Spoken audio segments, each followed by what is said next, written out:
Bueno, bienvenidas y bienvenidos a este nuevo encuentro que, como los anteriores, se orienta a brindar algunas respuestas, mejor dicho, algunas opiniones respecto a ciertos interrogantes que los estudiantes fueron planteando durante la cursada. De todas las preguntas que nos hicieron llegar, seleccionamos 5 y resulta muy interesante porque la mayoría se refiere básicamente a la constitución de las élites, tanto del primer peronismo como durante toda la evolución de la historia de este movimiento. La primera que seleccionamos se refiere a si existen diferencias en las formas, en los modos y en la composición de las élites surgidas durante el primer peronismo, periodo que entendemos desde la revolución de 1943 hasta 1955, el golpe de Estado, y las actuales, ¿no? La segunda es si la constitución de las actuales élites del peronismo responden o no a un nuevo paradigma de representación o de representatividad.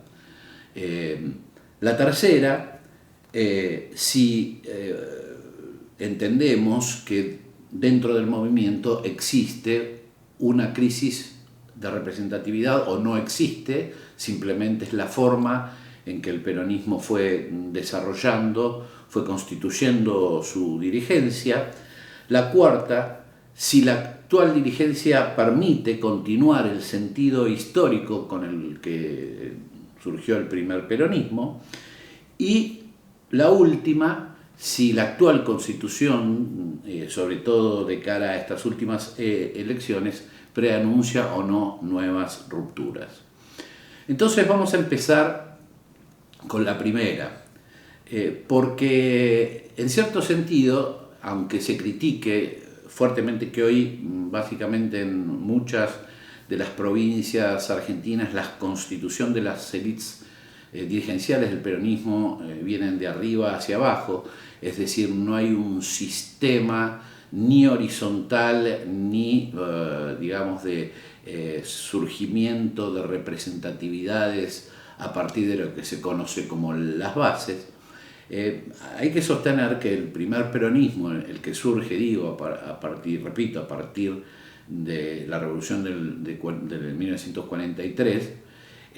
y luego después, obviamente, transcurrido el proceso electoral y ya asumido la primera etapa del gobierno peronista en el 46, es una constitución que resulta de una gran mixtura. En cierto sentido, el peronismo se constituye desde el poder porque es a través del impulso de una organización que comienza siendo castrense, pero que inmediatamente empieza a ampliarse a distintos sectores de la sociedad a través de acuerdos y coincidencias y de alianzas que va tejiendo Perón y sus principales dirigentes. Repito, es una configuración en cierto sentido que surgirá desde el mismo poder, pero que estará acompañada por un sistema de legitimación de base muy fuerte, es decir, gran parte de los dirigentes que acompañarán a Perón en las primeras, segundas, terceras líneas y en los distintos estamentos del gobierno serán dirigentes sumamente representativos. ¿Representativos de qué? Representativos de una historia, representativos de un protoperonismo, representativos de ese paleoperonismo que definía con gran claridad Fermín Chávez, es decir, todo un proceso de constitución de nuevas dirigencias surgidas al calor del reconocimiento de la Argentina inserta en un sistema de colonialidad respecto a Gran Bretaña, la inclusión de la cuestión social, de la justicia social, a partir de la acción no solamente de ciertos sectores políticos, sino también inclusive de la Iglesia Católica, y la cuestión social también incluida dentro de lo que es la idea de nación en armas, proveniente de las ideas de Van der Goltz y otros autores que fueron apropiadas por sectores del ejército. Es decir, que es una constitución de élite homogénea, lo que pretendo significar entonces que las élites que constituyen el staff, si queremos llamarlo así, de gobierno, y gobierno entendido no solamente como estructura pública, sino diferentes estamentos de poder que coadyuvan con ese sector público, como la dirigencia sindical, está constituida por muchos dirigentes con alto nivel de representatividad. Entonces el primer peronismo será una mixtura de élites pertenecientes ya a la estructura misma del poder del Estado, con otras que de alguna manera, a través de las elecciones de 1943 y otros procesos democráticos internos anteriores, se legitimaron fuertemente ante las bases. Por eso, cuando uno observa, no solamente visualmente las convocatorias, sino lee los documentos de la época y los relatos de los actos, no solamente de campaña, sino de aquellos que tuvieron que ver con la preconstitución de ese movimiento, se encuentra con dirigentes que tienen una clara relación de confianza, podemos decir, de sus representados. O sea que será una dirigencia heterogénea que, repito, articulará hombres, en ese momento era bastante masculino, y algunas mujeres provenientes ya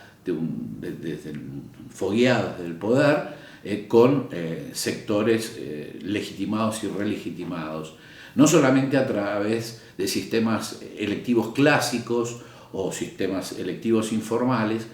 sino también a través de un nuevo discurso, de un nuevo ethos, de una nueva, en cierto sentido, cosmovisión, de una nueva conciencia respecto al país y su futuro. Entonces, en ese sentido, podríamos decir que ese primer peronismo, o sea, como respuesta al primer interrogante, es un peronismo que se encuentra con un proceso de legitimación de base muy fuerte que va a acompañar también a sectores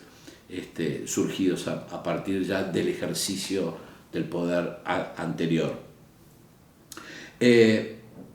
La segunda pregunta, o la segunda interrogante,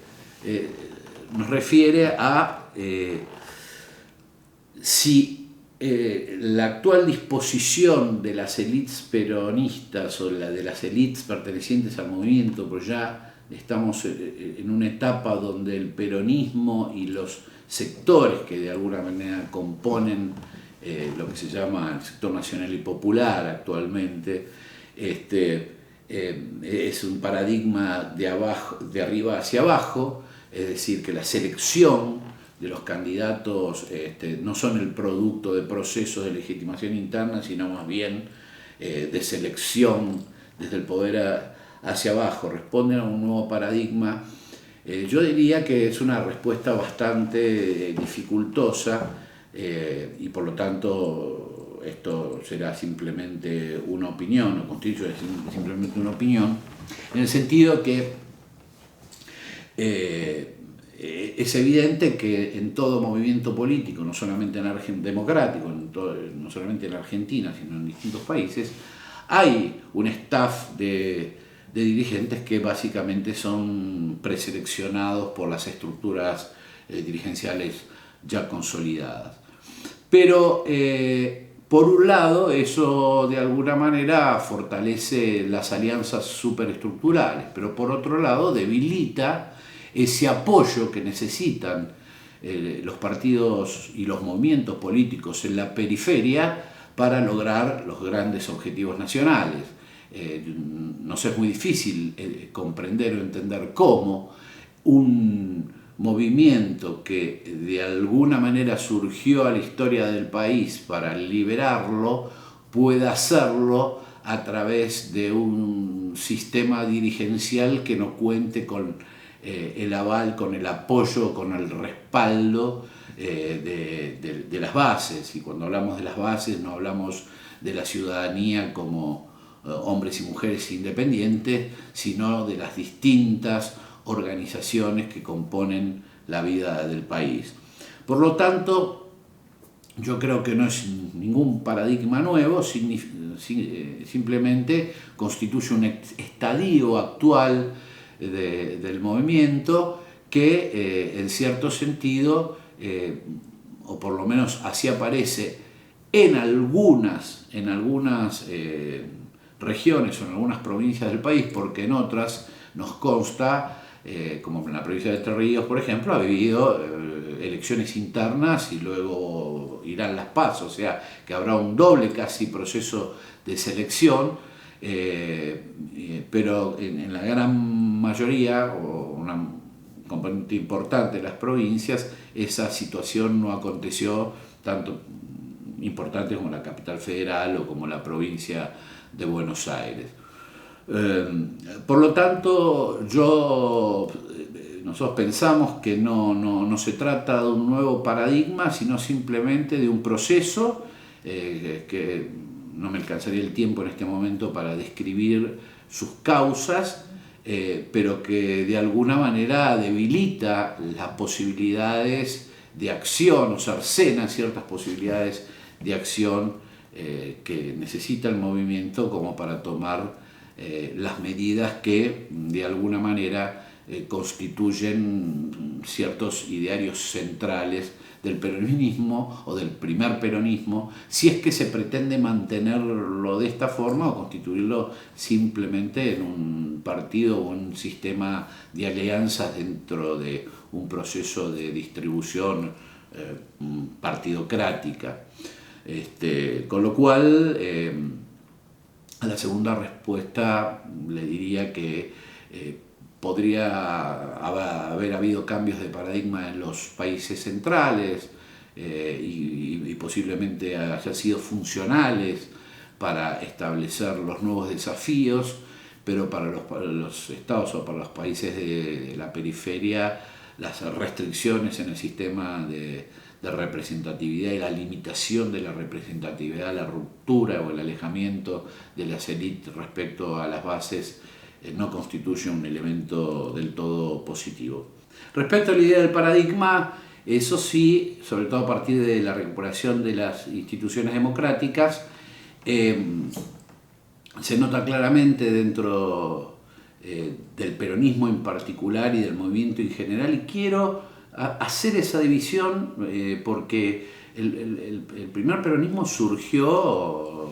bajo una modalidad movimentista. Hay que recordar que el primer gobierno de Perón está constituido básicamente en aquel momento por hombres provenientes de distintas extracciones políticas, conservadores, nacionalistas, socialistas y radicales inclusive, con lo cual dentro de la esencia misma originaria del primer peronismo hay una composición heterogénea en el sentido de los orígenes, pero homogénea en el sentido de los objetivos. Cuestiones que también en la actualidad uno podría poner en duda. Y en segundo lugar, el surgimiento de los operadores políticos, que es un tema sumamente interesante y que hay que observarlo, el rol que han empezado a cumplir, sobre todo a partir del proceso de restauración democrática en el 83, el operador político de alguna manera son hombres y a veces mujeres que se dedican a establecer sistemas de articulación política que muchas veces no tienen tanto en consideración cuestiones de tipo doctrinario e ideológica, sino más bien pragmática y digamos, se orientan a constituir factores de poder con el objetivo de ocupar espacios de poder pero que de alguna manera, digamos, se encuentran legitimados por algún sistema que permita otorgarles a este tipo de operadores otra función que no sea justamente una función de articulación superestructural, no solamente dentro de los partidos políticos, sino del partido político hacia afuera y del partido político hacia los factores de poder. Ahí quizás hay un elemento que sí podría, en cierto sentido, incluirse dentro de un nuevo paradigma, pero que no tiene tal vez mucha vinculación con un proceso de historicidad y un proceso de convulsión y ascensión de las masas, sino más bien como una elemento que retroalimente la subsistencia o la supervivencia de algunos dirigentes, ¿no? La otra pregunta también que aparece fuertemente es si nosotros como docentes podíamos responder o considerábamos, mejor dicho, en el sentido si para nosotros existe una crisis sostenida de representatividad dentro del movimiento. Bueno, si tenemos representatividad como un sistema de vinculación estrecha y de confianza entre masa y dirigente, esto está claro, es clarísimo y es muy claro. Quiero decir quizás que la última gran elección importante que tuvo por lo menos el movimiento peronista dentro de sus propias entrañas fue aquella famosa interna entre Cafiero y Menem, que de alguna manera y los datos históricos así lo atestiguan, movilizó, digamos, aquel peronismo que había sido derrotado en las urnas por el alfonsinismo en 1983. Pero la crisis de representatividad es ciertamente sostenida. Esto tiene muchas vertientes. Algunas tienen que ver con que las formas en las que se fueron constituyendo los distintos poderes apelaron más a la cercanía, o sea, valoraron mucho más la cercanía y la lealtad, que a veces cercana a la obsecuencia, que, digamos, la elección, la selección de hombres y mujeres que legítimamente provinieran, digamos, de un trabajo, digamos, en la infraestructura de la sociedad, etc. Por lo tanto, sí, nosotros consideramos que existe una crisis de representatividad en el movimiento en particular, pero en toda, digamos, la realidad política argentina en general. Esta no es una cuestión exclusiva del peronismo o del movimiento, sino es un problema que atañe a todos los partidos políticos y que además perjudica porque debilita el poder político. En los países de la periferia nos enseñaron mucho nuestros maestros, es decir, aquellos países que todavía no han logrado el suficiente estadio de autonomía, el debilitamiento de lo político trae como necesaria consecuencia el fortalecimiento de lo no político. Es decir, el Estado, los países de la periferia debe constituirse en motor central, en árbitro de los conflictos, en copromotor del desarrollo, y cuando ese Estado está constituido por una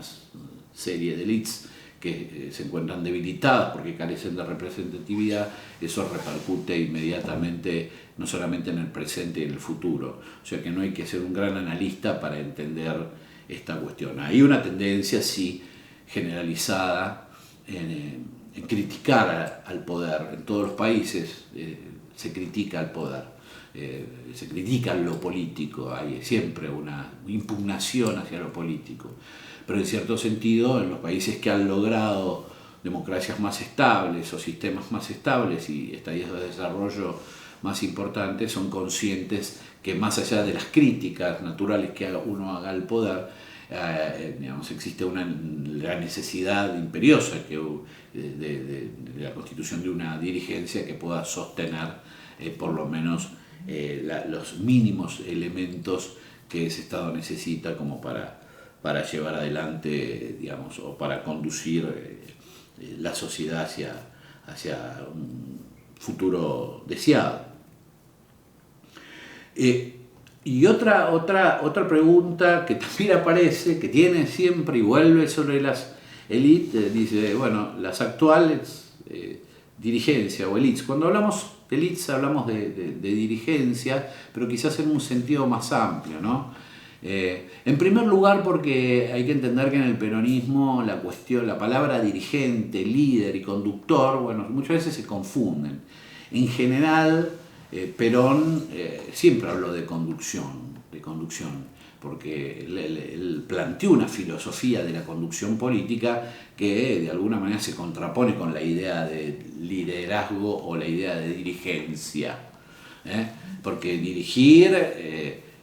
conducir es persuadir, dirigir es orientar y llevar, ¿no? Y el liderazgo representaría más bien ciertas condiciones individuales y ciertas expectativas individuales que pueden o no coincidir con las expectativas orgánicas de la sociedad, con lo cual Perón planteó una teoría de la conducción para un país de la periferia. Los países de la periferia, para salir de la periferia, necesitan de un sistema de conducción política. Bueno, eso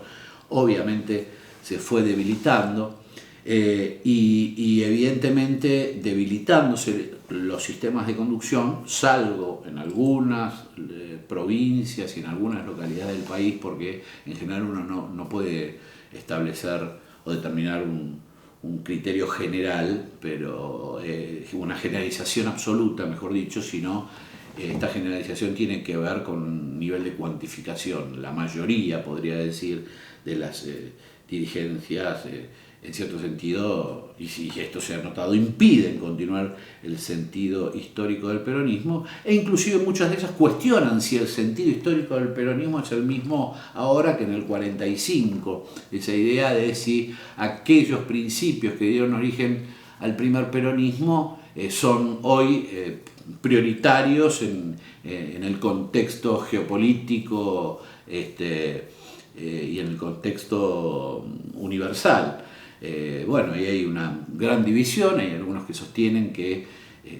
digamos, esos principios están absolutamente perimidos. Esos principios además estaban acompañados por prácticas. Los principios que Perón establece como doctrina están acostumbrados a una práctica, no solamente por una teoría de la conducción, por una práctica de la conducción, una práctica de la acción política, y eso evidentemente se fue modificando, y en ese sentido, si entendemos como sentido histórico aquellos principios originarios del peronismo,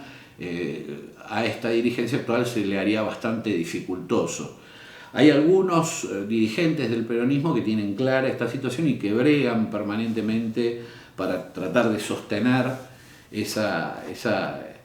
cuanto menos esos principios a los que después me voy a referir brevemente, y otros que ya directamente digamos, consideran que el partido o que el movimiento es un instrumento simplemente de crecimiento personal, de desarrollo personal, ya sea digamos, como desafío narcisístico o como posibilidad de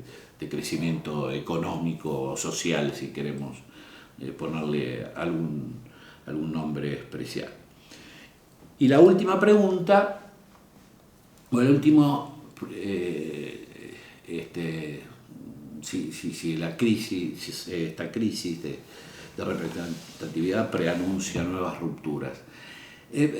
Digamos, acá hay que diferenciar, digamos, y esto sí es importante, el peronismo como movimiento y como sentido histórico de quienes lo integran. Evidentemente hay muchos pensadores y pensadoras, militantes y dirigentes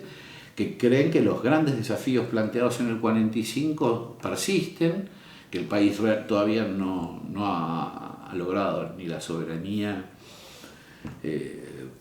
política, ni la independencia económica, ni la justicia social, y en ese sentido todos los caminos deben conducir a la consolidación de esos tres principios que no han sido todavía consagrados o constituidos. Otros piensan que esos principios ya no existen, que la soberanía se ha modificado, que el concepto de soberanía ha sufrido cambios, diríamos, ontológicos, que la independencia económica en este fenómeno que plantean como la globalización es un contrasentido, un sinsentido, y bueno, y menos la soberanía política, que la soberanía política implicada además la soberanía territorial. Nosotros tenemos dirigentes en Argentina de este gobierno que claramente expresan que también la cuestión de la soberanía territorial no constituye ya una prioridad para nuestro país, y siguen con la soncera sarmientina, diría Jauretche, de que el gran problema de nuestro país es la extensión.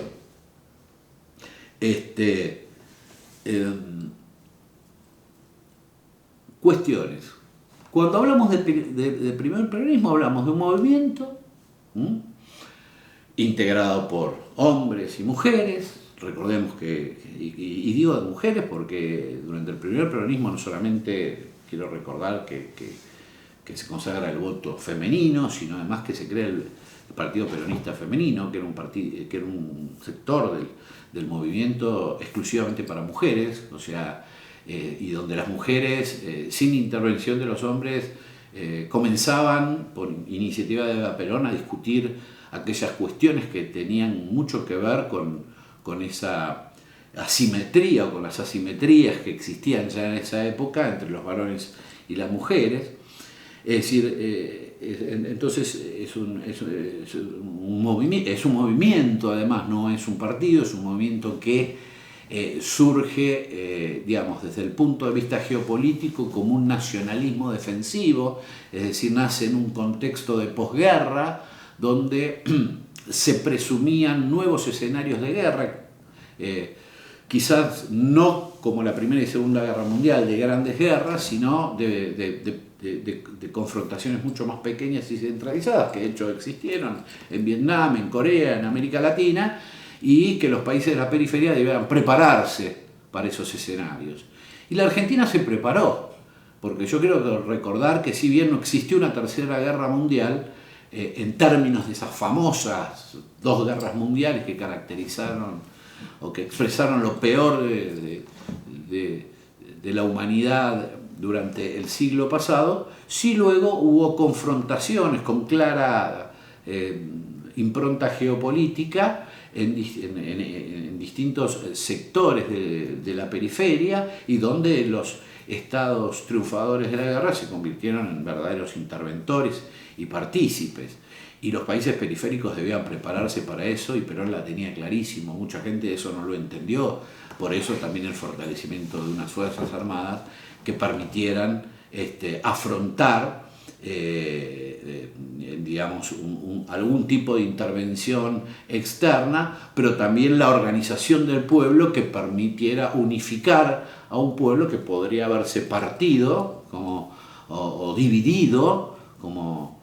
en los casos que sucedieron en tiempos de la guerra de Vietnam, etc. O sea que Perón en ese sentido tiene una mirada estratégica extraordinaria, impide que en la Argentina suceda eso, por lo menos durante el plazo de la hegemonía, digamos, de ese primer peronismo. Y por eso plantea la idea de la organización comunitaria de las fuerzas sociales como prioridad, hecho que se consagrará normativamente en el año 1954 en un decreto que es sumamente interesante, porque ese decreto, que se conoce como el decreto de la doctrina nacional, y que es sancionado 11 de agosto del 54,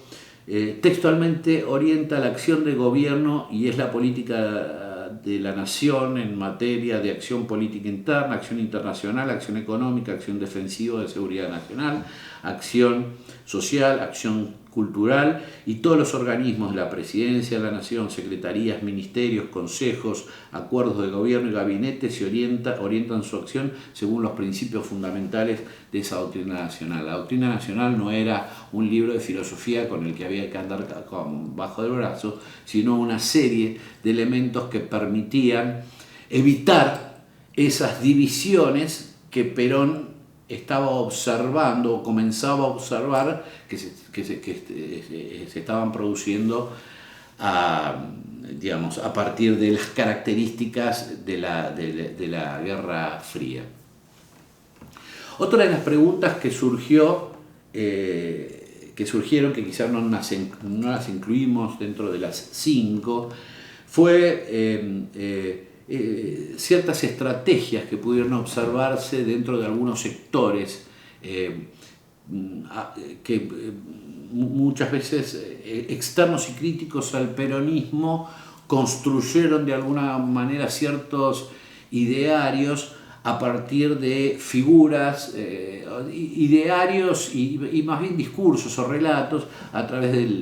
por ejemplo, de John William Cook y lo que se conoció como el cookismo o el evitismo, esa idea de separar al primer peronismo de estas dos personalidades que con sus más y sus menos fueron muy importantes. La de Eva Perón, yo creo que vital durante el primer peronismo, no solamente digamos, como representación de la sensibilidad, del compromiso y de la lucha, sino además como exteriorización de una inteligencia política sumamente destacable, ¿no? Porque muchas veces se habla de Evita y se la presenta como una especie de santa, como una especie de mujer buena, no, Evita tenía un pensamiento político muy claro, está expresado en varios textos, y entonces, empecé ese evitismo, que era una forma de separar a Evita de Perón, de separar lo inseparable, porque quienes estudiamos básicamente, o que nos dedicamos a los estudios del primer peronismo, no encontramos ningún texto que permita demostrar la existencia de una tensión estructural entre Perón y Evita y de diferencias estructurales. Posiblemente hayan tenido peleas, discusiones, como toda pareja y más en el poder. Posiblemente inclusive hayan tenido diferencias políticas y de hecho la anécdota de la compra de las armas y ciertas percepciones que Evita tenía respecto a cuáles iba a ser la actitud de los sectores opositores respecto al peronismo hayan metido una cuña, una tensión, como en toda pareja de poder, pero no hay diferencias. Y con Cook, toman el Cook de Cuba, el Cook final, ese Cook que tiene una vida muy particular, que fue discípulo de Marcos, que ingresa al Instituto Rosas, que es un hombre en cierto sentido del nacionalismo, que tiene sus diferencias con Perón por la cuestión de las petroleras, etcétera, pero que básicamente durante el primer peronismo, con sus más y sus menos y sus diferencias también, inclusive con su relación positiva con Evita, pueden coadyuvar a que el movimiento siga adelante sin tensiones. Esas estrategias fueron claramente estrategias divisorias. Yo he leído algunos artículos bastante patéticos, pero creo que fue más bien producto de una estrategia de separar y de dividir y de colocar el bueno de un lado, el malo del otro, es decir, de establecer como ciertas dicotomías que permitirán mediocremente captar algunos sectores un poquito distraídos. La sorpresa actual, este tipo de fenómenos ya no tiene sentido, la mayoría de los jóvenes, por ahí ya Cook, algunos los más vinculados a la política o a la ciencia política lo conocen, pero la mayoría no, pero bueno, de Eva Perón existe siempre el recuerdo. Bueno, ahora viene la nueva táctica, que es separar a Perón de Perón, ¿no? Y bueno, en ese sentido uno puede leer, no solamente por las redes, sino en algunas investigaciones, ideas de los más descabelladas, ¿no? Digamos, esa idea primero de separar a Perón de su verdadera personalidad, que no era un ser perfecto ni nada, pero que tenía un tipo, digamos, de formación y de formación, no para que no se entienda de formación, sino de formación muy particular, que es un hombre de un profundo intelecto, que es un hombre de una visión geopolítica extraordinaria, y bueno, y empiezan las reinterpretaciones, y empieza, por ejemplo, leí uno que una demostración del que el peronismo tenía que ser pragmático es que Perón varias veces había anunciado que había que cabalgar sobre la historia. Sí, lo dijo varias veces, que cabalgar sobre la historia, porque Perón creía en un sistema de evolución de las sociedades humanas. Pero se olvidan de la otra partecita, es que dice que cabalgar sobre la historia no significa abandonar los principios. Es decir, incorporarse críticamente a cualquier corriente, meterse adentro e ir para... No, significaba montarse sobre la evolución, que él entendía que iba de las organizaciones menos complejas a las más complejas, pero sosteniendo los principios esenciales, los tres de soberanía, justicia e independencia. ¿Por qué? Porque si no, de lo contrario era la pérdida absoluta de la identidad, y justamente si en algo Perón creía era en la identidad, y toda la base de la doctrina del primer peronismo es de tipo identitario, o una clara orientación identitaria. Entonces cuando ustedes escuchan que cabalgar sobre la historia es un sinónimo de una especie de pragmatismo realista, porque ni siquiera es el pragmatismo filosófico, que no cree en el mundo de las ideas, o que dice que las ideas cambian y en todo caso todo es cambiante y la ciencia avanza y todo, pero cree en que hay ciertos elementos que para la constitución de las sociedades son vitales, como la soberanía y la justicia, y esos son irrenunciables, por lo cual un dirigente que dice que cabalga y por ese cabalgar consiente un sistema de injusticia social o consciente cesión de soberanía es un hombre o una mujer que claramente han malinterpretado, si uno quiere ser generoso,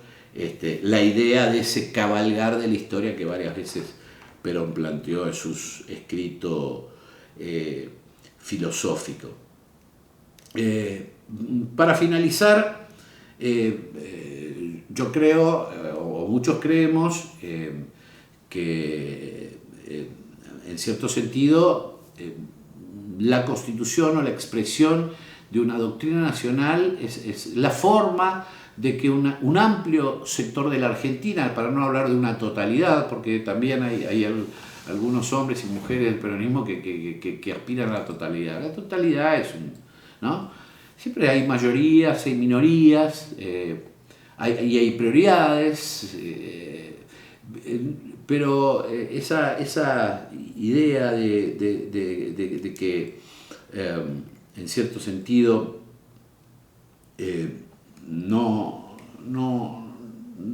uno debe actuar en política en forma pragmática, y repito, entendiendo al pragmatismo no como la filosofía, sino como el realismo pragmático, es decir, como la elección de medios y objetivos tácticos, pero no para beneficios generales, sino para beneficios particulares. Nada tiene que ver con el pragmatismo que plantea Perón. El pragmatismo que plantea Perón es un pragmatismo de tipo táctico. Por ejemplo, la teoría de la grieta que enuncia en algunos textos que se encuentran en Política y Estrategia, que eso es claramente un pragmatismo táctico. Es una serie de mensajes al Departamento de Estado para tratar de lograr la Unión Americana y separar a los Estados Unidos de esa alianza estratégica con Inglaterra. Eso es pragmatismo táctico, sin abandonar los principios de soberanía. O sea que confundir, que es importante entender que cuando muchas veces se les dice o se escucha los discursos, y bueno, esto lo tenemos que hacer así porque esto va por este camino. No. Sí, hay caminos, hay opciones, etcétera, pero hay principios que todavía la Argentina no ha podido consagrar en los hechos, y en ese sentido creo que el verdadero desafío del movimiento sigue siendo ese, y si deja de serlo porque hay una decisión de las élites de constituirlo en un partido político sujeto a los vaivenes de los intereses y de las corrientes que provienen de esos sistemas de relaciones asimétricas de poder económico y simbólico, bueno, en todo caso se terminará siendo un partido y surgirá otro movimiento que aspire a esos mismos objetivos, adecuado a los tiempos, porque es evidente que hubo cambios geopolíticos y hubo cambios también filosóficos, pero eso no resulta contradictorio con el sostenimiento de algunos principios básicos que son esenciales para una convivencia y un futuro fructífero. Así que con estas palabras quería tratar de responder a algunos de los tantos interrogantes. Sepan disculpar quizás que no lo podemos hacer más asiduamente y que las clases se hacen por ahí con tiempo. El tiempo no nos alcanza y bueno, que tenemos que elegir este medio para transmitirles estas cuestiones que nos plantean. Así que nos despedimos hacia el próximo encuentro.